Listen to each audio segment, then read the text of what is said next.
Македонските камионџи ја поддржуваат најавата за блокада од босанските и српски колеги на граничните премини кон Европската Унија, со цел да се изврши притисок кон Брисел за ревизија на ЕЕС или новиот систем за влез и излез во Шенген зоната.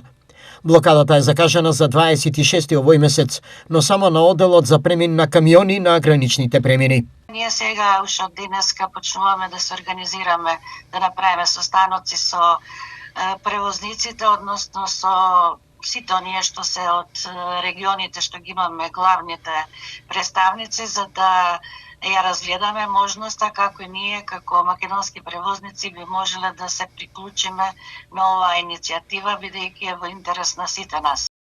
На кој начин ќе се даде поддршката? Може да се направи исто и ние натре во нашата држава да направиме прекид на влез и излез на товарни возила, значи патничките возила ќе се поминуваат слободно, како што и го планираат и босанците и србите, или пак заеднички во однос на тоа каде што они ќе имаат блокада, нашите возачи исто да се придржуваат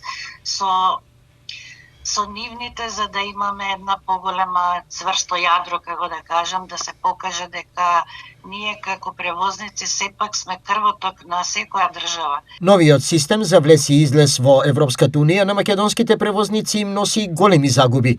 Нашите возила, без разлика дали се движат или не се движат, 80 евра дневно трошат, затоа што има регистрации, разни осигурања. Сега, зависно од тоа колкава е фирмата, капацитетот нивни, може да дојде и до 50% загуба, затоа што работата е во тоа што еден возач кој ќе наполни 90 дена веќе не може да вози. Со одземањето на возачите, односно привлекувањето да работат за превозници во Европска Унија, ние веќе имаме 30% намалување на капацитетот со кој што работиме, возниот капацитет.